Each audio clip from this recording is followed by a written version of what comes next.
ಎರಡನೇ ಯುಗದಲ್ಲಿ ಶರಧಿ ಲಂಘಿಸಿ ರಘುವರನ ಕುಶಲ ವಾರ್ತೆ ಧರ ಜಾತೆಗೆ. ಎರಡನೇ ಯುಗದಲ್ಲಿ ಶರಧಿ ಲಂಘಿಸಿ ರಘುವರನ ಕುಶಲ ವಾರ್ತೆ ಧರ ಜಾತೆಗೆ. ಅರುಹಿದ ಶಾಸ್ಯನ ಪುರವ ದಹಿಸಿದಂಥ ಪರಮ ಸಮರ್ಥ ನೀನೆಂದರಿಗೂ ಕೊಂಡಾಡಿದೆ. ತರುಚರ ಬರಲೆಂದೆಲೆ ಶಿರದಿ ಕಲ್ಲು ಧರಿಸಿ ತಂದವನ. ಹನುಮಂತ ದೇವರ ಮೊದಲನೇ ಭೇಟಿ.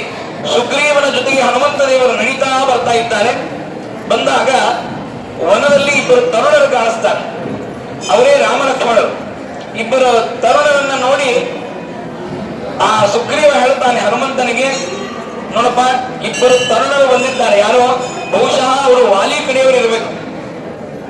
ನಮ್ಮನ್ನ ಸಂಹಾರ ಮಾಡಲಿಕ್ಕಾಗಿ ಬಂದಿದ್ದಾರೆ. ಸ್ವಲ್ಪ ಅವರಿಂದ ನಾವು ಜಾಗೃತರಾಗಿ ಇರಬೇಕು. ಯಾರು ಅಂತ ವಿಚಾರಿಸಿಕೊಂಡು ಬಾ ಅಂತ ಹೇಳ್ತಾನೆ.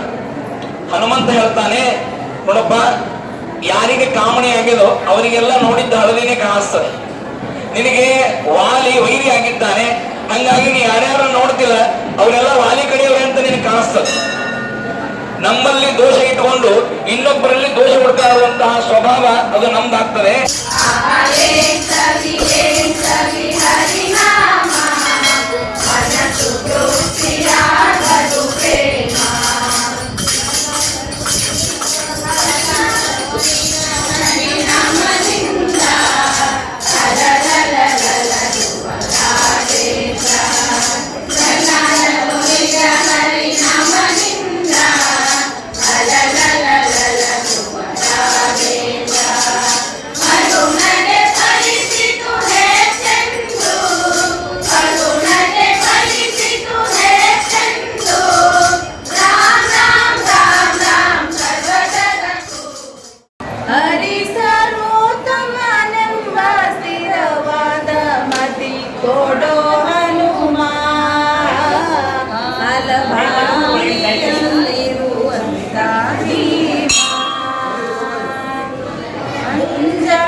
ಮರಿಮಮ್ಮ ಶಚಿಮ್ಮ ಸ್ವರಮ್ಮ ಪರಮ್ಮ ಅಮ್ಮರು ಸಮೂಹ ನಿಮ್ಮಣು ಗಮ್ಮರು ನಮ್ಮ ನಮ್ಮ ಪರಮ್ಮ ಮಹಿಮ್ಮ ಎಂತ ಶ್ರೀಮಂತಾನಂತ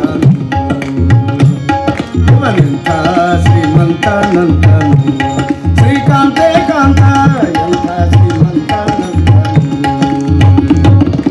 ಅಮ್ಮಲು ಹೆಮ್ಮಗ ಮಮ್ಮ ಮಿಡಮ್ಮರಿ ಮಮ್ಮ ಶಚಿಮ್ಮ ಸ್ವರಮ್ಮ ಪರಮ್ಮ ಅಮ್ಮರು ಸಮೂಹ ನಿಮ್ಮಣು ಗಮ್ಮರು ನಮ್ಮ ನಮ್ಮ ಪರಮ ಮಹಿಮ ಎಂತ ಶ್ರೀಮಂತಾನಂತ.